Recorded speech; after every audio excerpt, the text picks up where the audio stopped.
Popular struggles and movements. इसमें हम लोग पढ़ेंगे कि डेमोक्रेसी में किस तरह से स्ट्रगल्स, लोगों का जो मूवमेंट होता है और काफ़ी सारा पॉपुलर स्ट्रगल है, उसका क्या रोल होता है, वो किस तरह से पॉलिसी इन्फ्लुएंस करता है और उन सब के बारे में। तो पहला एक स्टोरी है नेपाल का। नेपाल में 2006 अप्रैल में एक बहुत बड़ा मूवमेंट हुआ। वो मूवमेंट का एम था नेपाल में डेमोक्रेसी को रीस्टोर करना। तो नेपाल 1990 में एक डेमोक्रेटिक कंट्री बना था। डेमोक्रेटिक कंट्री मतलब पूरा डेमोक्रेसी नहीं आया था। किंग फॉर्मल हेड था स्टेट का, लेकिन real power was exercised by elected representatives. तो हम लोग बोल सकते हैं कि एक कॉन्स्टिट्यूशनल मोनार्की बना था नेपाल, जहां पर डेमोक्रेसी भी रहेगा, साथ साथ में मोनार्की भी रहेगा। किंग बीरेंद्र इस चीज़ को एक्सेप्ट कर लिए थे, लेकिन 2001 में उनका मर्डर हो गया। रॉयल फैमिली में एक मैसेकर हुआ जिनमें उनका मर्डर हो गया। तो जो नया किंग बना, किंग ज्ञानेंद्र, वो इस चीज़ को एक्सेप्ट करने के लिए रेडी नहीं था। तो उस टाइम का जो इलेक्टेड गवर्नमेंट था वो काफ़ी वीक था। किंग ज्ञानेंद्र उसका फ़ायदा उठाकर पूरा ही गवर्नमेंट को डिसॉल्व कर दिया और अपना पावर को सुप्रीम बनाया। In February 2005, the king dismissed the then prime minister and dissolved the popularly elected parliament. तो इससे लोगों में मूवमेंट शुरू हुआ। वो लोग चाहते थे कि सारा कंट्रोल गवर्नमेंट का हो और किंग का कुछ ना हो। बहुत सारा मेजर पॉलिटिकल पार्टीज था, वो सब एक अलायंस बनाया, 7 पार्टी अलायंस, नाम हुआ SPA। और काठमांडू में ये लोग 4 दिन का स्ट्राइक किए। इस प्रोटेस्ट को माओइस्ट लोग भी ज्वाइन किए।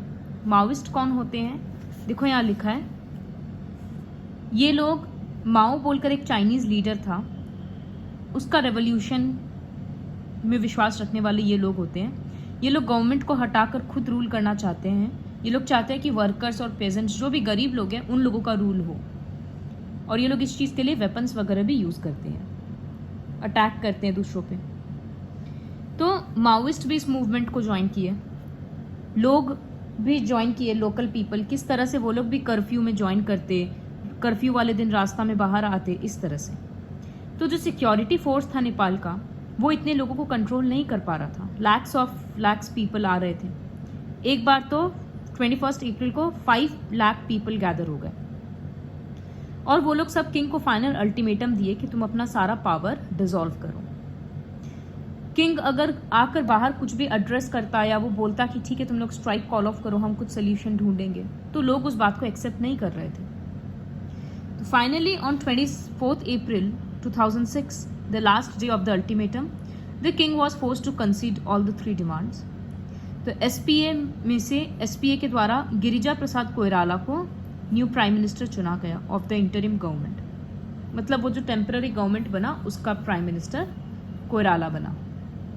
फिर SPA और माओइस्ट्स मिलकर डिसाइड किए कि किस तरह से नेपाल का कॉन्स्टिट्यूएंट असेंबली बनाया जाएगा। फाइनली 2008 में मोनार्की कंप्लीटली एबॉलिश किया गया और नेपाल एक फेडरल डेमोक्रेटिक रिपब्लिक बन गया। 2015 में वो एक नया कॉन्स्टिट्यूशन अडॉप्ट किया। तो नेपाली पीपल का ये जो स्ट्रगल है, ये पूरे वर्ल्ड के डेमोक्रेसी के लिए एक इंस्पिरेशन का काम करता है। इसी तरह से एक दूसरा स्ट्रगल है बोलिवियाज वाटर वॉर। तो जिस तरह से नेपाल में स्ट्रगल हुआ डेमोक्रेसी को रीस्टोर करने के लिए, तो यहां पर डेमोक्रेसी को रीस्टोर नहीं करना था। बोलिविया में जो स्ट्रगल हुआ वो लोगों का डेली लाइफ का एक प्रॉब्लम था, उससे रिलेटेड वो स्ट्रगल था। तो बोलिविया लैटिन अमेरिका में एक पुअर कंट्री है। वर्ल्ड बैंक गवर्नमेंट को प्रेशराइज किया कि म्यूनिसिपल वाटर सप्लाई का कंट्रोल तुमको छोड़ना होगा। मतलब गवर्नमेंट वाटर सप्लाई को कंट्रोल नहीं कर सकता है। तो गवर्नमेंट ये सारा राइट्स एक मल्टीनेशनल कंपनी को दे दिया। तो एक सिटी है कोचाबम्बा, उसका सारा पानी वाला राइट्स, वाटर राइट्स एक MNC को मिल गया। तो कंपनी अपना प्रॉफिट बनाने के लिए क्या किया, पानी का रेट 4 गुना कर दिया, 4 टाइम्स। तो जिस सिटी में लोगों का एवरेज इनकम 5000 है, वहां पर उनके पास 1000 का तो वाटर बिल आ जाता है मंथली। तो 5000 में से 1000 अगर वो लोग पानी पे दे देंगे तो बाकी चीज़ों में कैसे खर्चा करेंगे? इसलिए लोगों में प्रोटेस्ट शुरू हुआ। जनवरी 2000 में एक नया अलायंस ऑफ लेबर बना, ह्यूमन राइट्स और कम्युनिटी लीडर्स। अलग अलग कम्युनिटी के लीडर्स, ह्यूमन राइट्स ग्रुप और लेबर का ग्रुप सब मिलकर 4 डे का स्ट्राइक किया सिटी में। गवर्नमेंट अग्री किया कि ठीक है नेगोशिएट करेंगे, तो स्ट्राइक बंद कर दिया गया, लेकिन कुछ भी नहीं हुआ। फिर नेक्स्ट टाइम जब वापस स्ट्राइक स्टार्ट हुआ तो पुलिस बहुत बेरहमी से सबको मारने लग गया। फिर अप्रैल में वापस स्ट्राइक आया तो गवर्नमेंट मार्शल लॉ लगा दिया। लेकिन लोगों का पावर इतना ज़्यादा था और लोगों में गुस्सा इतना ज़्यादा था कि एमएनसी के जो भी ऑफिशियल्स थे, उस कंपनी के जो भी वर्कर्स थे, सब शहर छोड़कर भाग गए और लास्ट में गवर्नमेंट को बात मानना ही पड़ा। वो कॉन्ट्रैक्ट जो एमएनसी के साथ था वो कैंसिल किया गया और पानी का सप्लाई वापस म्यूनिसिपैलिटी पुराने रेट्स में देने लग गया। इसी को बोलते हैं बोलीवियाज वाटर वॉर। तो इससे हम लोगों को क्या समझ में आ रहा है कि लोगों का काम सिर्फ कंट्री में डेमोक्रेसी लाना नहीं होता है। अगर कहीं कोई प्रॉब्लम है तो इस तरह से एक्टिवली इन्वॉल्व होकर उस प्रॉब्लम को सॉल्व भी करना पड़ता है। तो इसी से हम लोग नेक्स्ट टॉपिक पे आएंगे, डेमोक्रेसी एंड पॉपुलर स्ट्रगल्स। तो जैसे यहाँ लिखा है कि नेपाल में जो लड़ाई हुआ वो डेमोक्रेसी एस्टैब्लिश करने के लिए था, लेकिन बोलीविया में जो स्ट्रगल हुआ वो ऑलरेडी डेमोक्रेटिक था गवर्नमेंट, फिर भी एक पर्टिकुलर इशू को सॉल्व करने के लिए हुआ। दोनों स्ट्रगल काफी सक्सेसफुल रहा और दोनों का असर अलग अलग लेवल का था। ये डिफरेंसेस हुआ, लेकिन कुछ कुछ कॉमन पॉइंट्स भी था। जैसे दोनों कन्फ्लिक्ट पॉलिटिकल कन्फ्लिक्ट था जिससे एक पॉपुलर स्ट्रगल बन गया। दोनों में मास मोबिलाइजेशन इन्वॉल्व था, मतलब पब्लिक इन्वॉल्व होकर किया। Public demonstration of mass support clinched the dispute. Finally both instances involve critical role of political organisation. दोनों केस में हम लोग देखें, जैसे नेपाल के केस में 7 पार्टी अलायंस था, माओइस्ट का पार्टी था, ह्यूमन राइट्स था।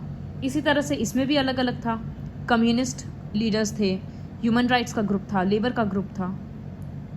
तो किसी भी स्ट्रगल में या मूवमेंट में पॉलिटिकल इन्वॉल्वमेंट होता ही है। इन सब से हम लोग कुछ कंक्लूजन्स ड्रॉ कर सकते हैं। First is democracy evolves through popular struggles. एक कंट्री का डेमोक्रेसी बेटर बनते हैं जब इस तरह का स्ट्रगल्स कंट्री में होता है, क्योंकि इसी तरह का स्ट्रगल जब ओवर होता है तो एक अच्छा रूल निकलकर उसमें से आता है। Defining moments of democracy usually involve conflict between those groups who have exercised power and those who Aspire for a share in power. जो अभी पावर में हैं और जिनको पावर में आना है, उन दोनों के बीच में कन्फ्लिक्ट होते रहता है। इस कन्फ्लिक्ट से डेमोक्रेसी और एक्चुअली में इम्प्रूव होता है। Democratic conflict is resolved through mass mobilisation. बहुत बार कन्फ्लिक्ट जो भी डेमोक्रेसी में प्रॉब्लम होता है, जैसे वो सब कोर्ट में सॉल्व हो जाता है, पार्लियामेंट में सॉल्व हो जाता है, लेकिन कई बार ऐसा होता है कि खुद गवर्नमेंट भी उस लड़ाई में इन्वॉल्व होता है। तो इस टाइम में रेजोल्यूशन जनरली पब्लिक के थ्रू आता है। लोगों का क्या डिसीजन होता है जनरली वही फाइनल होता है। थर्ड कंक्लूजन ये है कि जो कन्फ्लिक्ट्स और मोबिलाइजेशंस है ये सब पॉलिटिकल ऑर्गेनाइजेशन के बेसिस पे ही होता है। कभी कभी क्या होता है, अगर इस तरह का कोई स्ट्रगल हुआ, फिर स्ट्रगल ओवर होने के बाद उसमें जो भी लोग इन्वॉल्व थे एक्टिवली, वो लोग अपना एक अलग पॉलिटिकल ग्रुप बना लेंगे या एक ऑर्गेनाइजेशन बनाएंगे। तो इसी वजह से लिखा है कि this conflicts and mobilisations are based on new political organisations. Obviously spontaneous भी एक्टिविटीज रहता है, जैसे बहुत सारे लोग तुरंत डिसाइड करते हैं कि हाँ ये इशू सीरियस हो गया, अब हम लोगों को भी पार्ट लेना चाहिए, लेकिन इसमें ऑर्गेनाइज्ड पॉलिटिक्स का भी बहुत इंपॉर्टेंट रोल है। नेक्स्ट टॉपिक है मोबिलाइजेशन एंड ऑर्गेनाइजेशंस। तो जैसे यहाँ लिखा है कि 7 पार्टी अलायंस नेपाल में 4 दिन का स्ट्राइक कॉल किया था। इस अलायंस में काफ़ी सारे बड़े बड़े पार्टीज भी थे शामिल और कुछ कुछ पार्लियामेंट के भी मेंबर्स थे। But the SPA was not the only organization behind this mass upsurge। जैसा कि बोले कि नेपाली कम्युनिस्ट पार्टी जो माओइस्ट पार्टी था वो भी ज्वाइन किया, क्योंकि बल्कि उन लोगों को तो डेमोक्रेसी में विश्वास नहीं था, तभी ना वो लोग वेपन्स के थ्रू गवर्नमेंट को हराना चाहते थे, लेकिन फिर भी वो लोग एसपीए को ज्वाइन किए क्योंकि इनका एक कॉमन गोल था कि किंग को हटाना है। तो एक स्ट्रगल में काफ़ी सारा ऑर्गेनाइजेशन होता है, काफ़ी सारा पॉलिटिकल पार्टीज होता है, लेबर यूनियंस होता है, सबका एक कॉमन गोल होता है जिसके वजह से वो लोग एक दूसरे को हेल्प करने के लिए रेडी रहते हैं। फिर बोलीविया में जो प्रोटेस्ट हुआ वो कोई पॉलिटिकल पार्टी के थ्रू नहीं था, एक ऑर्गेनाइजेशन था फेडेकॉर। इसमें लोकल प्रोफेशनल्स, इंजीनियर्स, इन्वायरमेंटलिस्ट्स, ये लोग सब थे। फार्मर्स थे क्योंकि इरिगेशन के लिए उनको पानी चाहिए था, फैक्ट्री वर्कर्स थे, मिडिल क्लास थे, स्टूडेंट्स थे, ये सब मिलकर, होमलेस स्ट्रीट चिल्ड्रन थे, ये लोग सब मिलकर ऑर्गेनाइजेशन बनाए थे और ये ऑर्गेनाइजेशन उस प्रोटेस्ट को कंट्रोल कर रहा था। और एक सोशलिस्ट पार्टी बोलकर पार्टी था, वो उस मूवमेंट को हेल्प किया। तो बाद में जब मूवमेंट ओवर हुआ तो 2006 में ये पार्टी पावर में आया। तो जैसा कि बताए थे, जो पॉलिटिकल पार्टी एक मूवमेंट में ज़्यादा इन्वॉल्व रहेगा, मूवमेंट ओवर होने के बाद ज़्यादातर लोग उसी को वोट देंगे सिंपैथी के कारण कि हाँ वो हम लोगों का हेल्प किया था बोलकर जिताएंगे। तो इससे हम लोगों को समझ में आ रहा है कि एक डेमोक्रेसी में बैकग्राउंड में बहुत सारा ऑर्गेनाइजेशंस बड़े बड़े स्ट्रगल में काम करता है। इन ऑर्गेनाइजेशंस का क्या रोल होता है? दो मेन रोल होता है। एक तो पहला कि डेमोक्रेसी में डिसीजन मेकिंग को इन्फ्लुएंस करना है। तो ये लोग क्या करते हैं, या तो डायरेक्टली इलेक्शन में खड़े होते हैं, पार्टी बनाते हैं, इलेक्शन कंटेस्ट करते हैं और गवर्नमेंट बनाते हैं। तो ये पहला उनका रोल होता है। लेकिन हर सिटीजन को तो डायरेक्ट पार्टिसिपेशन करने का कोई ना उनमें इच्छा होता है, ना उनके पास टाइम होता है, ना स्किल्स है। तो काफ़ी सारे लोग इनडायरेक्टली डेमोक्रेसी में कंट्रीब्यूट करते हैं। इनडायरेक्टली वो लोग अपना डिमांड्स और पॉइंट्स रखते हैं। किस तरह से? कुछ कुछ अलग अलग छोटा छोटा ऑर्गेनाइजेशन बनाकर या दूसरा कोई प्रमोशनल एक्टिविटी में पार्ट लेकर, अपना एक अलग ग्रुप बनाकर, तो वो लोग बिना पॉलिटिक्स में एक्टिवली इन्वॉल्व हुए डेमोक्रेसी को इन्फ्लुएंस करते हैं। इस तरह के ग्रुप्स को जैसे इंटरेस्ट ग्रुप्स बोला जाता है या प्रेशर ग्रुप्स। तो जो फर्स्ट रोल है उसके बारे में तो हम लोग अच्छे से जानते हैं कि किस तरह से इलेक्शन होता है एंड एवरीथिंग। तो इस बार हम लोग ये सेकंड के बारे में ज़्यादा पढ़ेंगे कि प्रेशर ग्रुप और इंटरेस्ट ग्रुप क्या होता है, मूवमेंट क्या होता है। तो प्रेशर ग्रुप या फिर जिसको इंटरेस्ट ग्रुप भी बोलते हैं, ये एक टाइप का ऑर्गेनाइजेशन ही है लोगों का बनाया हुआ, जो गवर्नमेंट को इन्फ्लुएंस करता है उनके पॉलिसी बनाने में। लेकिन ये लोग पॉलिटिकल पार्टीज के जैसे डायरेक्टली पावर नहीं होल्ड करते, पावर शेयर नहीं करते, ये लोग इलेक्शन में खड़े नहीं होते। जैसे बहुत सारा, सपोज 30 रिच बिजनेसमैन का अपना एक ग्रुप है, तो वो एक प्रेशर ग्रुप हो गया। 30 नहीं, सपोज 300 रिच बिजनेसमैन का फ्रॉम ऑल ओवर इंडिया। तो गवर्नमेंट अगर बिजनेस रिलेटेड कुछ पॉलिसी बनाना चाहेगा तो ये ग्रुप क्या करेगा, देखेगा वो पॉलिसी फेवर में है या नहीं। कोई भी टर्म अगर उनके फेवर का नहीं होगा तो वो लोग गवर्नमेंट को प्रेशराइज करेंगे अलग अलग तरीका से कि तुम अपना रूल चेंज करो। कुछ कुछ पॉलिटिकल पार्टीज को वो लोग अपने अंडर में शामिल कर लेंगे कि आप रूल चेंज करवाइए तो आपको इतना रुपया मिलेगा, या इलेक्शन में हम लोग इतना कंट्रीब्यूशन देंगे। इस तरह से कभी प्रोटेस्ट करके, कभी स्ट्राइक करके, अलग अलग होता है। इसी तरह से फार्मर्स का अपना प्रेशर ग्रुप होता है। हर ऑक्यूपेशन में अलग अलग प्रेशर ग्रुप होता है। नेपाल में जो स्ट्रगल था उसको एक मूवमेंट बोला गया। तो हम लोग बहुत बार मूवमेंट टर्म सुने हैं, जैसे नर्मदा बचाओ आंदोलन movement, movement for right to information, anti liquor movement, women's movement, इस तरह से। तो मूवमेंट क्या होता है?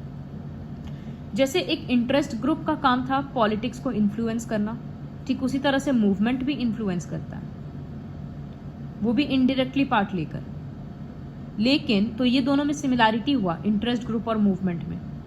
लेकिन इंटरेस्ट ग्रुप में डिसीजन काफी फॉर्मल तरीका से लिया जाता है, उसमें लिमिटेड नंबर ऑफ लोग होते हैं। लेकिन एक मूवमेंट में क्या है, अलग अलग ऑर्गेनाइजेशंस भी है, लोकल पब्लिक भी है। तो एक मूवमेंट में डिसीजन मेकिंग का प्रोसेस काफी इनफॉर्मल और काफी फ्लेक्सिबल होता है। किस तरह से क्या, कब स्ट्राइक करना है, कब क्या करना है, ये लोगों पे भी डिपेंड करता है कि कितने ज़्यादा लोग मूवमेंट में पार्ट लेना चाह रहे हैं। तो प्रेशर ग्रुप और मूवमेंट में एक एक सिमिलैरिटी हुआ। सिमिलैरिटी ये कि दोनों पॉलिटिक्स को इन्फ्लुएंस करना चाहते हैं, डेमोक्रेसी गवर्नमेंट को इन्फ्लुएंस करना चाहते हैं without actively taking part in politics. और दोनों में डिफरेंस ये हुआ कि the process of decision making in movement is very informal and the process of decision making in pressure groups is formal. अब प्रेशर ग्रुप्स का बात करेंगे तो उसमें भी दो टाइप का होता है, एक होता है सेक्शनल इंटरेस्ट ग्रुप और एक होता है पब्लिक इंटरेस्ट ग्रुप्स। तो जैसे हम बिजनेसमैन वाला एग्जाम्पल दिए, इसी तरह से सपोज 3000 डॉक्टर का एक ग्रुप है, तो डॉक्टर का जो ग्रुप हुआ, अब वो लोग गवर्नमेंट का किस पॉलिसी पे आवाज उठाएगा जो डॉक्टर के लाइफ को अफेक्ट करेगा। तो इस टाइप का जो ग्रुप होता है जो खाली एक पर्टिकुलर सेक्शन के बारे में सोचता है, उसको बोलते हैं सेक्शनल इंटरेस्ट ग्रुप्स। लेकिन जैसे बोलीविया के केस में हम लोग देखें, फेडेकॉर बोलकर एक ऑर्गेनाइजेशन था, तो इसमें बहुत अलग अलग टाइप के लोग थे और खाली मेंबर्स को ही बेनिफिट नहीं होता, सारे पूरे के पूरे बोलीवियंस को बेनिफिट होता। तो इस टाइप का जो ग्रुप होता है जो सिर्फ अपना फायदा के लिए नहीं, सबका फायदा के लिए प्रोटेस्ट करता है, उसको बोलते हैं पब्लिक इंटरेस्ट ग्रुप्स। जैसे ह्यूमन राइट्स ऑर्गेनाइजेशन होता है, तो ह्यूमन राइट्स में जो भी मेंबर्स होते हैं उनका अपना लाइफ में कोई प्रॉब्लम नहीं है, लेकिन वो लोग दूसरों के लिए आवाज उठाते हैं। तो पब्लिक इंटरेस्ट ग्रुप्स को प्रमोशनल ग्रुप्स भी बोलते हैं, क्योंकि वो लोग पूरे के पूरे मतलब हर लोगों का कलेक्टिव इंटरेस्ट को प्रमोट कर रहे हैं, वो लोग दूसरे लोगों को हेल्प करना चाहते हैं।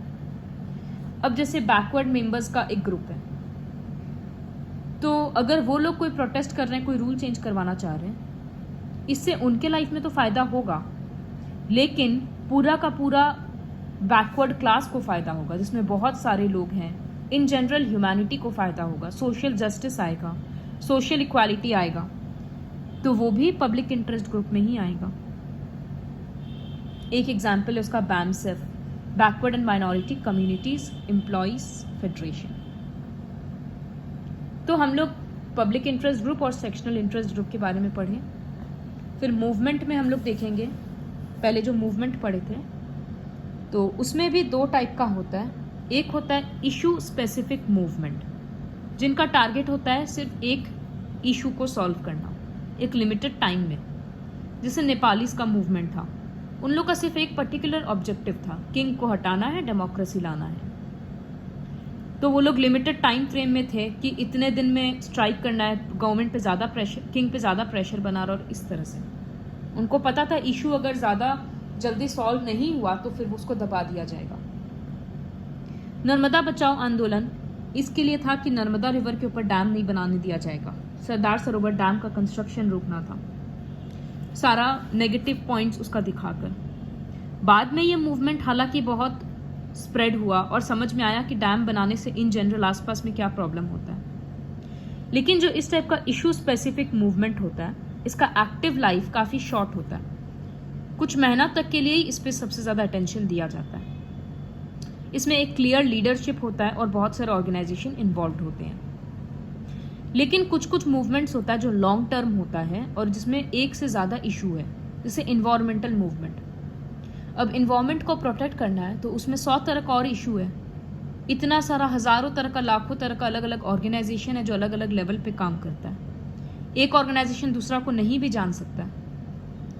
विमेन का अपलिफ्टमेंट के लिए मूवमेंट है, इसमें भी बहुत सारा टॉपिक है, कोई एक टॉपिक नहीं, कोई एक लीडर नहीं, अलग अलग शहर में, अलग अलग कंट्रीज में ये मूवमेंट अलग अलग तरीका से चलता है। तो इस टाइप का जो मूवमेंट होता है, इसका एक्टिव लाइफ काफ़ी मतलब इसका एक्टिव लाइफ एज सच कुछ नहीं होता है, ये सब काफ़ी लॉन्ग टर्म के लिए होता है। इसमें कोई सिंगल ऑर्गेनाइजेशन कंट्रोल नहीं करता है या कोई पर्टिकुलर लीडरशिप नहीं होता है, और these are not issue specific movements. तो ये मूवमेंट ग्रुप में भी दो कैटेगरी हो गया। ये सब नाम से ही बहुत क्लियरली समझ में आ रहा है। इशू स्पेसिफिक मतलब एक ही टॉपिक पे वो रहेगा, और लार्ज इशू मूवमेंट और नॉन इशू स्पेसिफिक मूवमेंट मतलब बहुत सारा इश्यूज पे वो ओवरऑल बात करेगा। लेकिन ये जो भी टाइप का मूवमेंट होता है, सब में एक चीज़ सिमिलर होता है, इसी वजह से उनको मूवमेंट बोलते हैं। सिमिलर क्या है कि उनको अपना जो ब्रॉड ऑब्जेक्टिव है उनका कि सोसाइटी का अपलिफ्टमेंट या लोगों का प्रॉब्लम सॉल्व करना, वो सब में सेम होता है।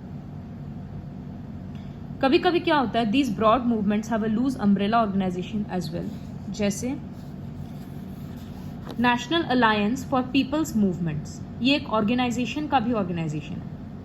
ये क्या करता है, जो छोटा छोटा मूवमेंट वगैरह है, छोटा छोटा ऑर्गेनाइजेशंस है, वो सबको कोऑर्डिनेट करता है ताकि सब मिलकर एक बड़े लेवल पे मूवमेंट, प्रोटेस्ट ये सब कर सके। तो प्रेशर ग्रुप्स और मूवमेंट्स ये पॉलिटिक्स को कैसे इन्फ्लुएंस कर रहा है। ये प्रेशर ग्रुप्स और मूवमेंट्स लोगों का सपोर्ट अपनी तरफ लेता है अपने गोल के प्रति, कैंपेन्स ऑर्गेनाइज करके, मीटिंग ऑर्गेनाइज करके, पोस्टर्स बनाकर। ये लोग मीडिया को बुलाकर अपना इशू दिखाते हैं। They often organise protest activity like strikes. इस टाइप का ग्रुप्स क्या करता है, स्ट्राइक्स वगैरह ऑर्गेनाइज करता है, जिससे गवर्नमेंट का वर्किंग रुक जाता है। जैसे वर्कर्स एसोसिएशन ने स्ट्राइक कर दिया, कभी लोग ट्रेन के सामने पूरा रेलवे ट्रैक पे खड़े हो जाते कि ट्रेन नहीं चलने देंगे, बस रोक देते हैं। जब तक गवर्नमेंट प्रॉब्लम सॉल्व नहीं करेगा तब तक ये सब होगा। इस टाइप से ये लोग पॉलिटिक्स इन्फ्लुएंस करते हैं। कभी कभी बिजनेस ग्रुप्स क्या करता है, एक्सपेंसिव एडवर्टाइजमेंट स्पॉन्सर करता है या किसी पॉलिटिकल पार्टी को सपोर्ट करता है। सपोज जो रूलिंग पार्टी है उसको नहीं सपोर्ट करके ऑपोजिशन को सपोर्ट कर रहा है कि तुम हम लोग का बिल पास करवाओ और प्रेशराइज करो तो हम लोग तुमको अगला इलेक्शन में इस तरह से रुपया देंगे। While interest groups and movements do not directly engage in party politics, they seek to exert influence on political parties. ये सब तो मूवीज देखकर समझ में आता ही है कि पॉलिटिशियंस भी, इन सब में बहुत सारे पॉलिटिशियंस मिले हुए होते हैं। कभी कभी इसी तरह से एक मूवमेंट से एक पॉलिटिकल पार्टी का बर्थ हो जाता है। तो पॉलिटिकल पार्टी और प्रेशर ग्रुप्स का जो रिलेशन है ये अलग अलग तरह का फॉर्म ले सकता है। जैसे कभी कभी देखा गया है कि सपोज मोहन बोलकर कोई मिनिस्टर है एक पॉलिटिकल पार्टी का, तो मोहन ही अगर सपोज विमेन का अपलिफ्टमेंट चाहता है तो वो अपना एक अलग प्रेशर ग्रुप बनाएगा। तो हालांकि वो एक पॉलिटिकल पार्टी का मिनिस्टर है लेकिन फिर भी वो एक अपना प्रेशर ग्रुप क्रिएट कर रखा है। काफ़ी सारा ट्रेड यूनियन, स्टूडेंट्स यूनियन, इन सब का हेड या ये सब जनरली एक पॉलिटिकल पार्टी से लिंक्ड होते ही हैं। फिर कभी कभी जैसा कि हम बहुत बार बोले कि एक मूवमेंट से एक पॉलिटिकल पार्टी का बर्थ होता है।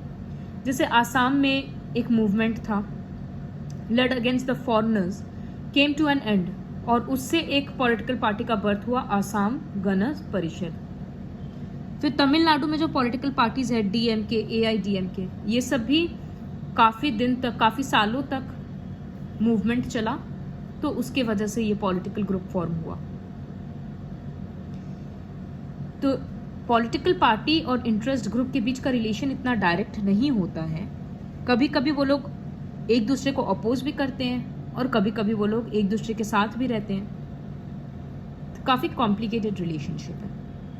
तो क्वेश्चन ये आता है कि क्या इस तरह का इन्फ्लुएंस हेल्दी है? क्योंकि शुरू में देखकर लगेगा कि डेमोक्रेसी में जिसको काम, मतलब जो एक्टिवली पार्ट ही नहीं ले रहा है, उसको रूल बनाने का क्या हक होना चाहिए। ये लोग तो स्ट्राइक करके बल्कि पावर रोक दे रहे हैं या जोर जबरदस्ती से अपना बात मनवा रहे हैं। और इलेक्शन में जो लीडर जीता है, राइट तो उसी को है वोट लेने, डिसीजन लेने का। तो एक्चुअली ऐसा नहीं है। ऑन बैलेंस, मतलब पॉजिटिव साइड में या नेगेटिव एस्पेक्ट्स को बैलेंस करने के लिए ये देखा जाता है कि प्रेशर ग्रुप्स और मूवमेंट से डेमोक्रेसी एक्चुअली और इम्प्रूव होता है, डीप होता है। रूलर्स के ऊपर प्रेशर देना ये अनहेल्दी नहीं है। डेमोक्रेसी में तो ऐसे ही काम होगा। Government can often come under undue pressure from a small group of rich and powerful people. कभी कभी क्या होता है, मिनिस्टर्स जो रूल बना रहे हैं वो लोग रुपया लेने के चक्कर में बहुत बार पॉलिसी जो बनता है वो रिच पीपल के फेवर में बना देते हैं। तो इस केस में अगर पब्लिक में प्रोटेस्ट होगा या कोई मूवमेंट राइज होगा तो इससे गवर्नमेंट के अंदर डर बना रहेगा ना कि खाली पैसा को हम लोग नहीं देख सकते हैं, हर सेक्शन का इंटरेस्ट देखना होगा। तो ये एक पॉजिटिव आउटकम है। इसी तरह से जो सेक्शनल इंटरेस्ट ग्रुप्स होता है, जैसे बैकवर्ड क्लासेस के लिए हो गया, ट्राइबल का अपना ग्रुप होता है, स्टूडेंट्स का होता है, तो वो लोग बल्कि अपना अपना गवर्नमेंट के सामने प्रपोजिशन रखते हैं, अपना डिमांड्स रखते हैं, तो उससे थोड़ा बहुत भी उनके लाइफ में चेंजेस आता है।